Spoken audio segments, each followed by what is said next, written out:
अब अगर देखा जाए तो सिंध एक ऐसा प्रांत है जिसमें 40% पानी की कमी अभी है। पंजाब में करीब करीब 15% है। लेकिन जो विरोध प्रदर्शन हो रहा है पानी को लेकर, उसमें सिंध में चाहे वो राजनीतिक दल हो, किसान संगठन हो, नागरिक संगठन हो, सभी लोग विरोध प्रदर्शन कर रहे हैं और पाकिस्तानी पीपल्स पार्टी के लोग भी सड़कों पर आकर विरोध कर रहे हैं। तो क्या अगर पीपीपी भी विरोध कर रही है तो आने वाले समय में कोई राजनीतिक अस्थिरता का दौर, एक और दौर सिंध से होकर निकल सकता है क्या?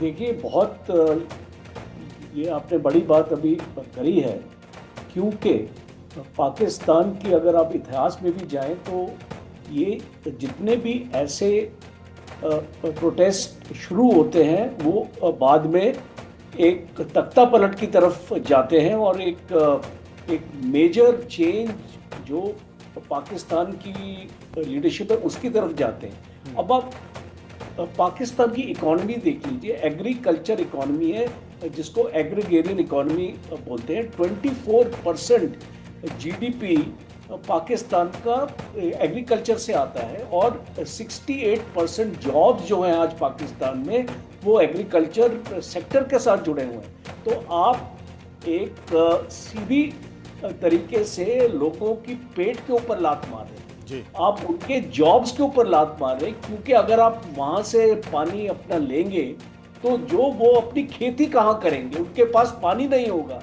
18 मिलियन हेक्टेयर लैंड आज सिंध में है जिस पे खेती नहीं हो पा रही है और पानी की वजह से हो पा रही, जैसे आपने बताया 40% डेफिशिएंट है पानी।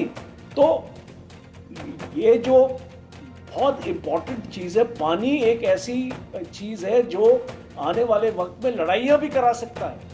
और इसलिए मैं बोलता हूँ कि जो एक कंट्री अपने इंटरनल मैकेनिज्म्स को, अपने इंटरनल लोगों को, अपनी आवाम को खुश नहीं रख पा रही है, अपने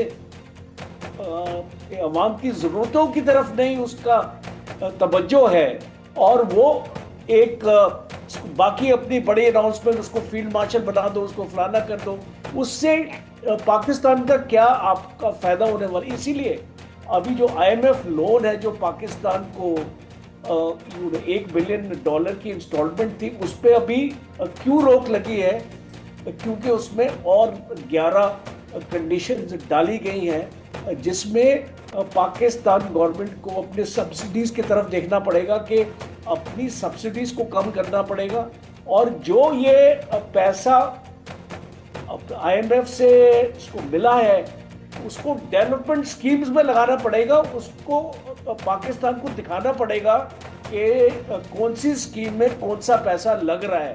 बिकॉज IMF को एक बहुत डाउट है, शक है कि ये जो पैसा है ये आतंकवाद की तरफ ना जो पाकिस्तान गवर्नमेंट इसको डाइवर्ट करे। तो इसीलिए अभी जो आने वाली सिचुएशन मैं देख रहा हूँ पाकिस्तान में, अभी कुछ बात अपने ये भी हो रही है कि शहबाज शरीफ को निकाल के मरियम को शायद प्राइम मिनिस्टर बनाने की कोशिश हो रही है।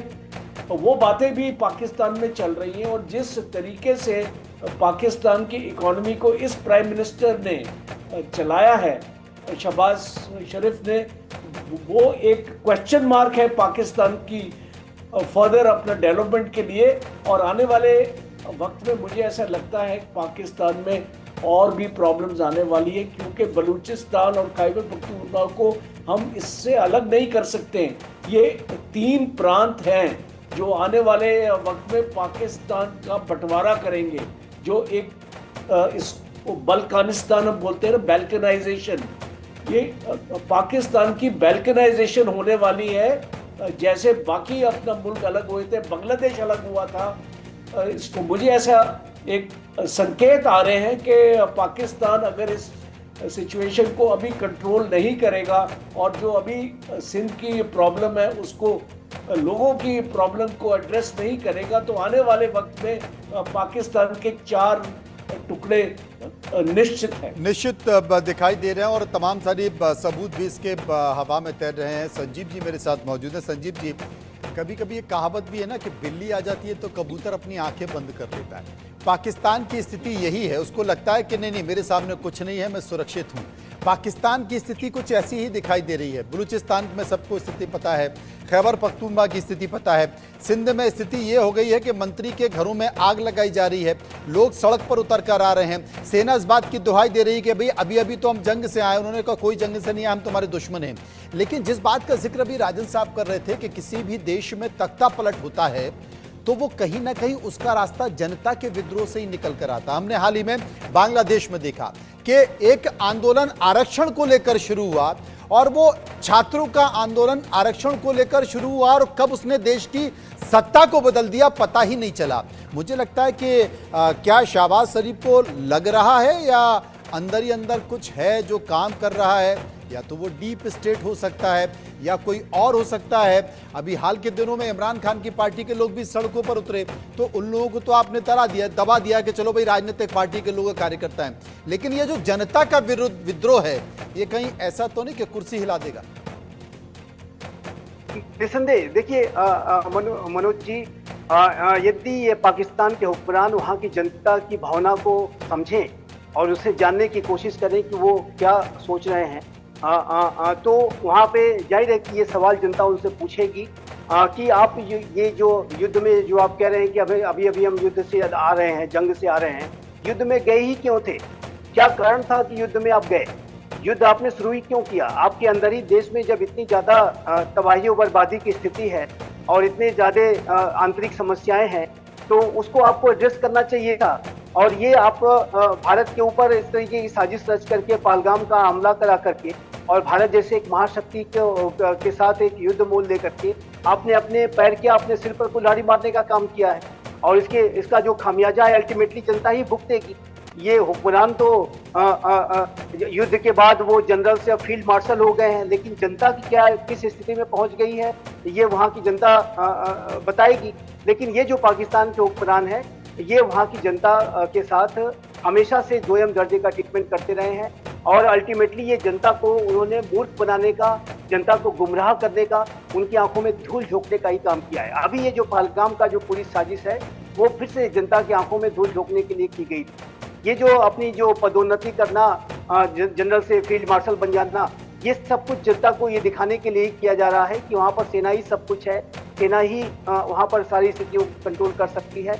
लेकिन मैं ये अवश्य मनोज जी कहूँगा कि ये जो जनता की आंखों में धूल झोंकने का जो काम वहाँ के हुक्मरानों ने किया है, वहाँ के रियल रूलर्स ने किया है, वो ज़्यादा लंबे समय तक इसे नहीं कर पाएंगे। और जनता तो अब सीधा सीधा कह रही है कि आप हमारे दुश्मन हो, हमसे क्या लेना देना, आप युद्ध से आओ, जंग से आओ, कहीं से भी आओ, हमसे आपसे कोई मतलब नहीं है।